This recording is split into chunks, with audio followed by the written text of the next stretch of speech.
اعوذ باللہ من الشیطان الرجیم، بسم اللہ الرحمن الرحیم۔ اللہم صلی علی سیدنا محمد وعلی آل سیدنا محمد۔ ڈاکٹر حکیم محمد فہیم ادریسی آپ کی خدمت میں حاضر ہے۔ 2002 میں قائم شدہ ایک ایسوسیشن، پاکستانی ہجامہ کپنگ ایسوسیشن، جو کہ رجسٹرڈ ہے سندھ ویلفیئر بورڈ میں بھی، 3 سال پہلے ان کے ممبران نے اکثریت رائے سے مجھے چیئرمین نامزد کیا، اور گزشتہ 3 سالوں سے اس کی لیڈرشپ دیکھ رہا ہوں، لیڈ کر رہا ہے، اور الحمدللہ اس ایسوسیشن کے پچھلے 15-17 سالہ تاریخ الگ تھی، اور ابھی 2-3 ایئرز کا جو ایک معاملہ رہا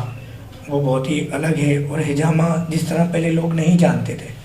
مگر الحمدللہ ہماری کاوشوں سے پاکستان میں بھی لوگ جاننے لگے۔ ہجامہ ایک سنت علاج ہے کہ حضرت آدم علیہ السلام کے وقت سے یہ ہجامہ طریقہ علاج رائج ہے،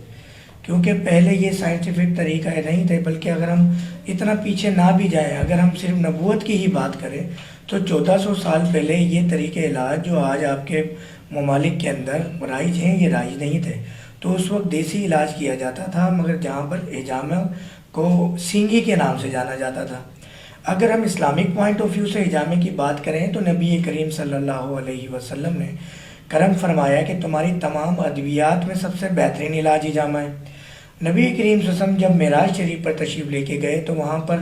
فرشتوں کی جو جماعت ملی، تو ان جماعت نے فرمایا کہ اللہ جی نے حکم دیا ہے کہ آپ اپنی امت کو کہیں کہ ہجامے سے علاج کروائے۔ بے تحاشا احادیث موجود ہیں ہجامے کے حوالے سے کہ آپ صلی اللہ علیہ وسلم خود ہجامہ کروایا کرتے تھے، اور صحابہ اکرام کو بھی اس کی رغبت دلایا کرتے تھے۔ اللہ تعالیٰ نے کچھ معاملات ایسے رکھے ہوتے ہیں کہ مگر ہجامہ ایز اے پروینشن، کیونکہ آپ صلی اللہ علیہ وسلم کی سنت ہے ہر مہینے ہجامہ کرانا۔ آپ اکثر چاند کی 17، 19 اور 21 کو نہ صرف خود ہجامہ کرواتے تھے، بلکہ اپنی جو امت محمدیہ کو بھی اس کی رغبت دلاتے تھے۔ اس سے یہ دیکھنے میں آتا ہے کہ ہجامہ جب آپ کرواتے ہیں تو ہوتا کیا ہے۔ آپ صلی اللہ علیہ وسلم کی ایک حدیث شریف ہے کہ کتنا اچھا ہے تم میں وہ شخص، یعنی آپ صلی اللہ علیہ وسلم کرم فرما رہے ہیں ہمارے لیے، کتنا اچھا ہے تم میں وہ شخص جو تمہارا، یعنی مریض کے لیے فرما رہے ہیں، تمہارا ہجامہ کرتا ہے، تمہارے جسم سے فاسد مادے نکال دیتا ہے، اور تمہاری پشت کو، جسم کو ہلکا کر دیتا ہے۔ اب اس کی اگر آپ ڈیٹیل میں تھوڑا سا جاتے ہیں کہ فاسد مادے، اگر ہم اس کی لغوی معنی میں جائیں، فساد برپا کرنے والے، بیماری پیدا کرنے والے، تو جب آپ وہ ڈی آکسیجنیٹڈ بلڈ، جو ایک سائنٹیفک ایک میڈیکلی لینگویج میں کہا جائے، اس کو آپ وڈرو کر لیتے ہیں، جب آپ غسل کرتے ہیں تو آپ بالکل فریش ہو جاتے ہیں۔ تو جو آپ کے جسم پہ گرد و غبار ہوتا ہے، جو بھی ایک آپ فیل کر رہے ہوتے ہیں کمزوری، جب آپ وہ غسل کرتے ہیں، جب آپ بات لیتے ہیں تو آپ فریش ہو جاتے ہیں۔ اسی طرح فرسٹ لیئر آف اسکن کے پیچھے جو ڈی آکسیجنیٹڈ بلڈ ہوتا ہے، جو کیپلریوز میں ایکسچینج ہو رہا ہوتا ہے، اس ایکسچینج آف بلڈ کے دوران کوئی ڈی آکسیجنیٹڈ بلڈ آپ کی کیپلریوز میں فرسٹ لیئر آف اسکن کے پیچھے رہ جاتا ہے۔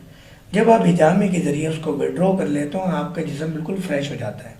آنے والی بیماریوں سے آپ بچ جاتے ہیں۔ اگر ہم کمپیئر کرتے ہیں جو اس وقت جو علاج، طریقہ علاج رائج ہے، کہ ہم ایک فور ایگزامپل ایک MRI ٹیسٹ کی ہم بات کریں تو 20,000 پلس اس کا ٹیسٹ ہے صرف، اور اس کا علاج اگر موروں میں پرابلم آ جاتی ہے تو آپ کو پتہ ہے کہ اس کا علاج کم سے کم لاکھوں روپے کا صرف آپریشن ہے۔ میں تمام جو ہمارے دیکھنے والے ناظرین ہیں ان کو میں تھوڑا سا اس طرف توجہ دلانا چاہوں گا کہ ہم جس بھی طریقہ علاج پہ ہم عمل پیرا ہوتے ہیں، وہ